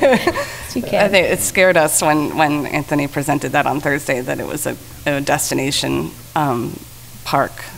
You know, I think you said if you build it, they will come. Sure. It's alarming. It could be a 2,500 square foot park and they would still come. I know, but they might come and be like, hey, it's crowded. I'm not going to probably come again. Let's just leave it to the Lunenburg kids. You know? That's another task for the boys to Right. look into is, feasibility, what other communities have looked at for for the size of their park, what they saw for parking needs, for how many people on average visit the park. Do you want to talk about that? We've done all this research. Yeah, even the first few months that we thought of making a skate park, we looked into like what good size park for like how many people would come, and we took a few trips over the summer to different skate parks up to Maine and in Boston and stuff, and we like documented the size and how we liked it and just how many people were there, and a lot of them were good, but some of them just didn't fit like the needs that they should have, like too many people and not enough space. Can you compare those, the areas, the skate parks that were too small for the number of people that were using them? Can you go back and compare them to the size of those towns? Gardner, for example, 5,000 square feet for a population of 35,000+. Clearly that's too small, but I'd be curious to know where you found the most, use, the number of people that were there, and the size town that you were in, population-wise. Where did it compare to Lunenburg? Were you in a vacation destination, and did you just get, was it summer visitors that were monopolizing it? Or was it, little Lunenburg type place where there's 10,000 residents and it was still overpacked with people? I'd be curious to know, what you looked at, when you looked at it, and the size of their skate park versus their population. You want to compare it to Pepperell? I don't know all that stuff. Right, well, so we all know that at the table. Yeah. So Pepperell's a similar sized town to Lunenburg. Yep. They have about a 2,500 square foot park, and it has like nice flow and everything, but it's right next to a school, and it's just like behind trees and a baseball field, and it's there's people like to skate there, and it's small for the city. Too small for the town that they're in. Yeah, definitely. How many people would you say can ride on that at the same time comfortably? 3. I'd say between 1 and 3. Well, one person can use the park, but there can be multiple people there. Yeah. But the second more than one person tries to use it at the same time, it gets hectic. That's why a bigger It gets dangerous Yeah. when you get more than one person on it. And I get all of that. I understand the bigger it is, the more people you can have on there. There's got to be some compromise in here, though, in order to make it work for everybody involved. So will you guys come up with questions, comments, that sort of thing, and bring it back to us and let us answer some questions for you? And if we have more questions for you, we can throw it out, and we can all work together to come up with a game plan, a compromise game plan that makes sense for and Lunenburg. we also have a meeting time during school. It's a free hour, Genius Hour, and you guys can come and we can just happy to come. talk about the questions that you have. And Is that every week? Yes. When is it? Monday at, I believe, 11:30. Yes. Aiden, have you spoken to anyone at the Have you spoken to anyone at the senior center? Yes. Or Griffin, you can answer this one. Griffin, I'm sorry, I can't see you from here. So. We actually did go to the senior center, and we talked with people that went there, and most of them were in agreeal. Yeah. Because I know long before you guys were born, there was a problem over at the senior center with parking. I think there's been a problem there maybe since I was born. I don't know. But the senior center, there's not a good lot for those folks, and those folks tend to park as close to the door as they can. And what that results in is parking on both sides of Memorial Drive. That's what would, I just want to speak for them, but since you've already spoken to them, and they say that it's okay, it's not that I don't believe you by any means. It surprises me because that sort of surfaces every year, every couple of years. When are we going to have where are we going to have some place to park? I was there when the boys presented to the seniors, and they were very supportive of the concept. It wasn't a huge turnout, to the meeting, but they were very supportive. Excellent. They want to go use the skateboard. In regards to being supportive and what Jack Talk about just brought up, scraped elbows. is I think being supportive and then looking at the things like, are there parking spaces? And what Jack just said is something that I repeat often when we talk about these parcels in the center of town, is Memorial Drive as a whole space. I mean, it's basically a dead end because we don't usually have the throughway open.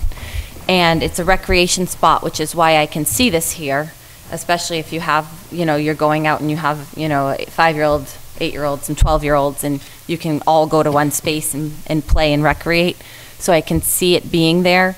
And I talk about this topic often. Memorial Drive is a big concern of mine because if we make TC Passios a town hall, which I think I've said before, I think is a really horrible idea, its main port of entry is going to be Memorial Drive.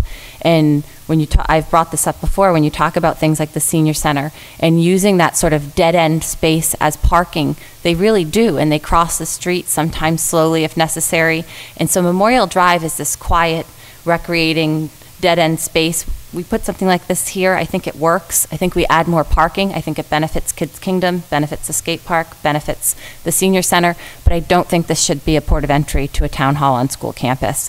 And I think all these things we're talking about point to the fact that bringing constant traffic and a huge amount of population into this space is a really bad idea. But I think bringing well thought out items that when you think of the Boys and Girls Club, there's a little park at the library, there's Kids Kingdom. I think it works so long as TC Passios, I think, should be demoed for open space, and this would be a lovely piece of that parcel.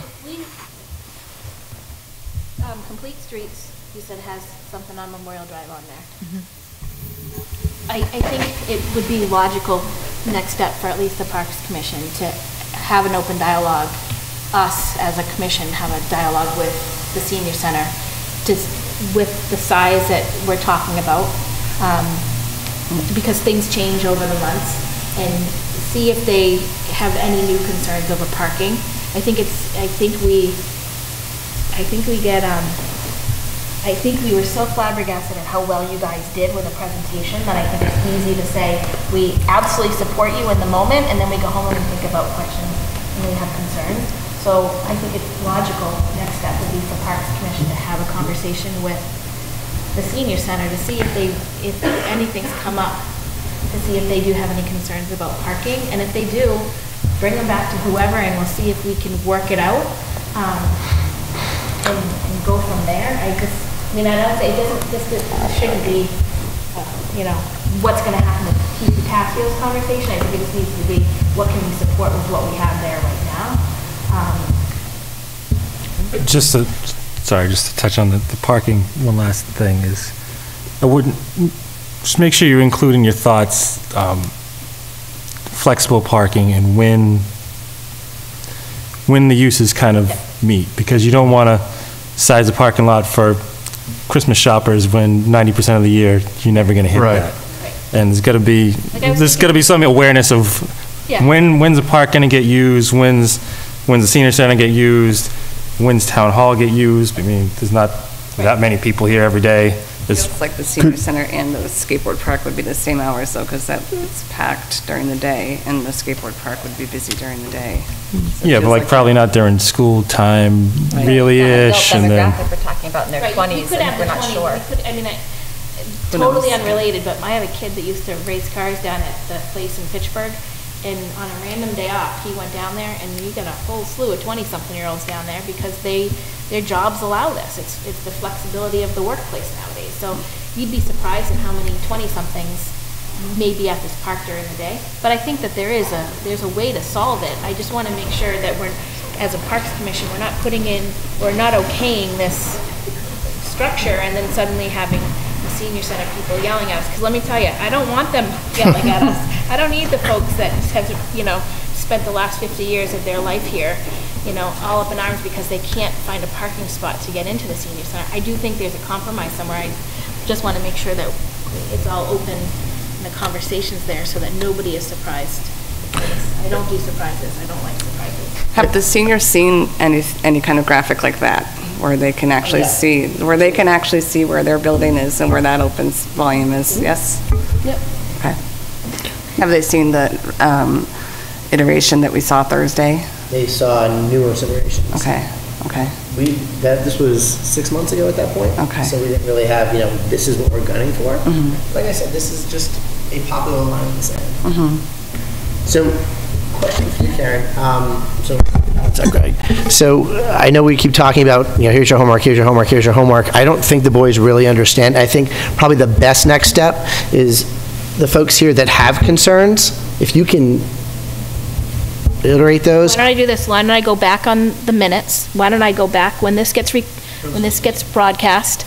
I'll watch it again, and I'll make the notes and comments and concerns that I think need to be addressed by you guys, and I'll shoot you guys over an email and say, here's our questions and concerns. And then same thing on your end, though. If you decide to watch it again with the rest of your team, I want you to come back to us with your questions that you may come up from watching it again. Right, but when you say come back to us, are you talking about coming back to another meeting like this, or are you looking at doing something during Genius Hour? I'll be at Genius Hour next Monday. She'll come. Once you get two of us there, it becomes a quorum, and we're not going to have an official meeting on school property during school hours. It's just, it's not appropriate. So one of us will be there, most likely Susanna will be there. And I think you can have discussions with an individual selectman. You guys can correct me if I'm wrong, and at least start getting all your thoughts together so that we don't have to have another, I will go with Susanna. Okay. Just because you guys have, your time's precious, our time's precious. Exactly. And, we don't need to drag this on any longer than it needs to be for you guys, just because we're trying to have everything at a big meeting. But absolutely, I'll report back at Parks, or Susanna will report back at Parks. Katie can report back here, and you guys keep coming to the meetings like you normally do, and I think we'll get on the same page. Yeah, and I think the boys definitely understand that this is a fluid discussion. It's morphing over time, and, we don't have the money to do this, the capital to do this today. As this progresses over the next 6, 12, 18 months, we'll ideally all land at the same place. And I may have missed this, so it may already exist, but have you provided any municipal figures for a town that has redone their skateboard park at any given size? Because when we're doing capital planning, we're picking between like fire trucks and ambulances, and so at some point, this project, given its life, what's its life expectancy? And when that fails, and it has failed, like, could you provide in a community, if you haven't, and maybe you have already and I just need to go find it, but where a project like this is at its failure point and it exists but it's being redone, what that cost is? Because then you're starting to decide between like a ballistic helmet and new cement. Right. We haven't provided that because we don't have what we committed to. So when we get to the point where we're developing the plans and we have picked a professional skate park person to design that has those figures and can help us, we've committed to give you a comprehensive report, because that was definitely clear to us in the past months that maintenance is certainly one, long-term O&M is certainly one of the main concerns, at least it has been. So I just wanted to say I'm keenly aware that Jack wanted the boys to take the spearhead on this, but I wanted to be sure that I said that I really appreciate that you all coming out tonight. We kind of came here with our pencils in hand. We're really trying to, still in a spirit of understanding concerns, and we really do feel it as a collaborative effort. We've said that, I think, almost every time we've come. We've tried to say that every time we've come before you. So we really appreciate you coming here and giving us those. We don't want to get months down the road and and then have comments like that out. And I think the boys understand that, and the boys would very much benefit from a summary, if you can do it, Karen. We appreciate it. No problem. I did also want to just speak as a consultant. I think, and I don't want to be presumptuous, maybe there's another site that's better for this. But I think there's an opportunity here to talk about parking. I think we can do some things that would help everybody, in the area. And maybe the project doesn't bear the cost or all the cost. Maybe it can bear some of the cost. I don't know how that would end up, but I think we can master plan, and I'm not talking about town master plans, I'm talking about master plans of this area, that we could make sure we do things in a smart way that would preserve areas where we can get some collective parking for other people, because I know there's a need, especially with the senior center and things, so. And parking's not my forte, so when I bring it Yeah. up, it's because I'm concerned, because I don't have the knowledge Yeah. base of No, and I just wanted understanding to, how it works. I think there's actually an opportunity here to, Okay. take some strain off. Thank you. As an aside about parking, MRPC will be doing a parking study this spring for the town, so we can wrap that hopefully up into the scope of their work. That would be great. Okay, thank you. Super. Thank you. And all the planning board members are here, so they were taking notes on your parking. So if we ever get the site plan approval, I'm sure we'll be talking about that. I'm going to motion to adjourn the Parks meeting at Stick with it, guys. 8:51. Second. All in favor? Aye. Aye. Thank you. Done. Thank Thanks, you all. guys.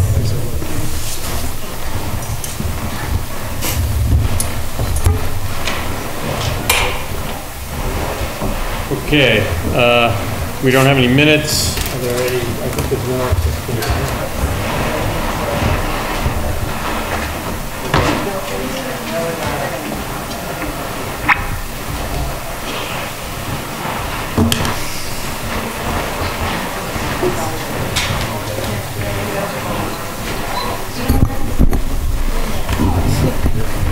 Thank you.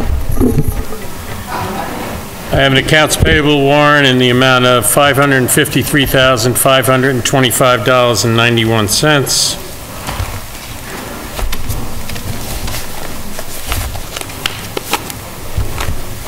Another accounts payable warrant in the amount of $578,528.18.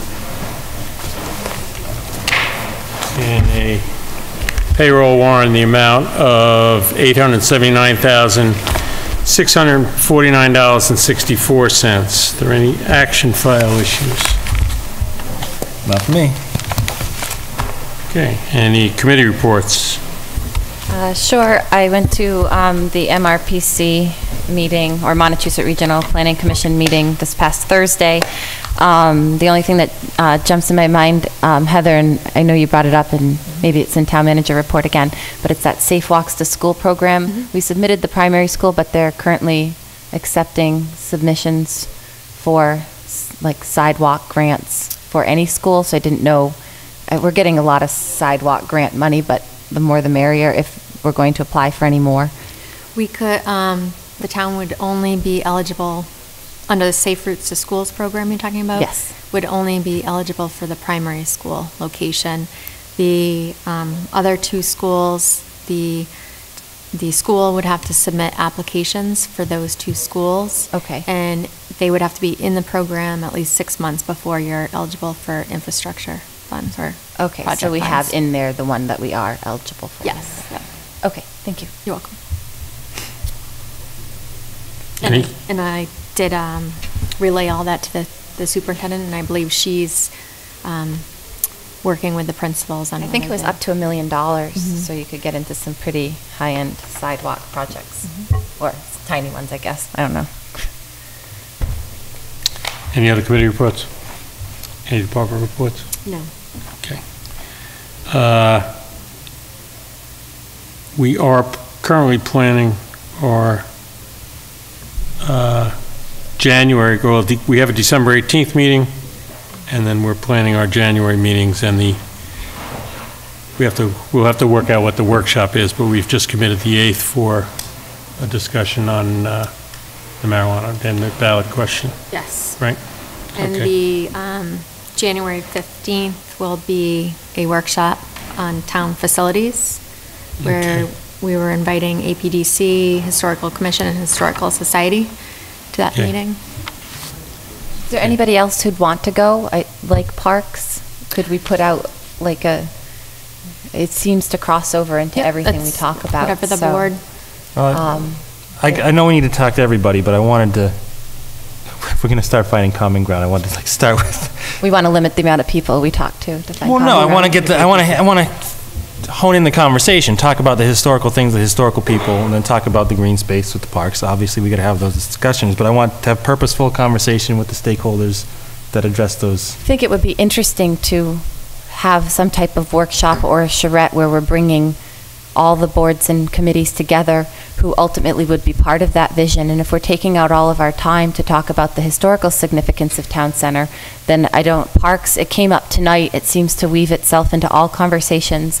And so my preference would be to look at the boards and committees, and I think even asking the open space committee.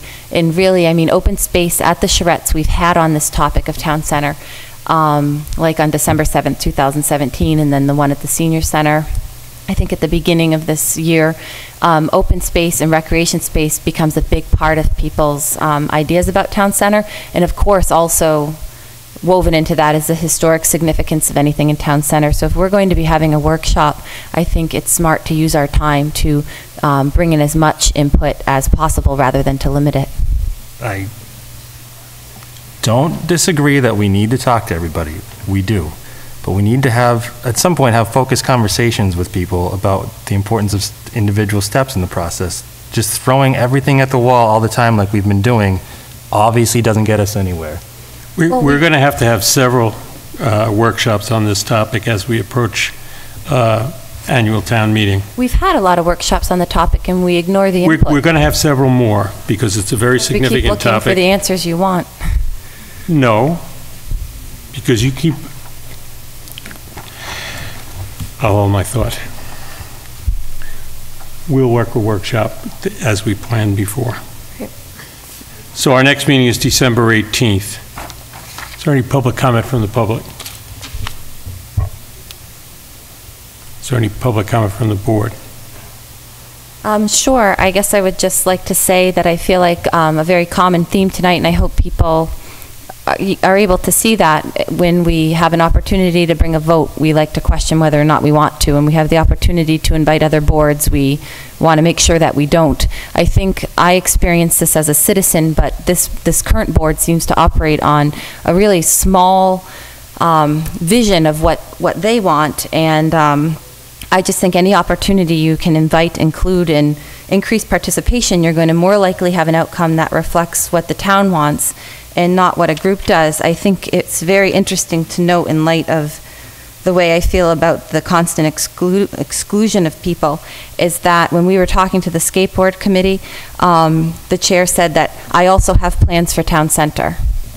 I also have plans for town center. I don't think this is about an I, and I've sat through every possible meeting that's existed, gone on every tour, and time again we talk about open space, green space, but I would like for us to start off with our next meeting at the workshop. If you have plans for town center, please present them. Well, your plan has obviously been... I've been very open about mine, so I'd like to see the alternative. Your plan has obviously been to tear down the primary school. The historic commission, societies, whatever... Not necessarily. Obviously have a problem with that, but we need...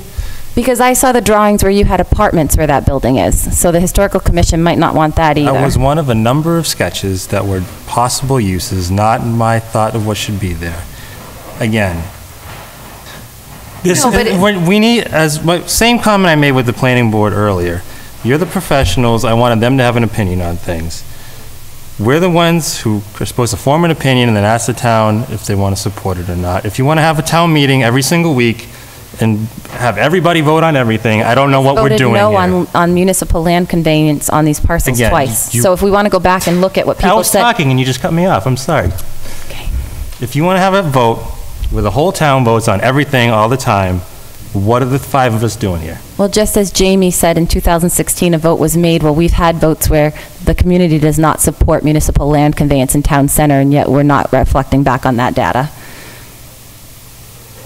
If I can make a suggestion, is we revert back to one of the Board of Selectmen's goal is to adopt an action plan for activities during fiscal 19 dealing with the 5 buildings. Heather, if I may, we also have a goal of communication, and so I'd really like to make sure that when we take action on these things, we communicate. Because that's the reason I'm sitting here, is because the board wouldn't communicate with me, and time again we see examples that we don't want to communicate with people as a board, and that's devastating. No, I agree, communication is important, but I also think so long as we don't actually do it. I also think we should have a schedule set out for the remainder of the year for activities related to this topic, because It's important. Got to move it forward.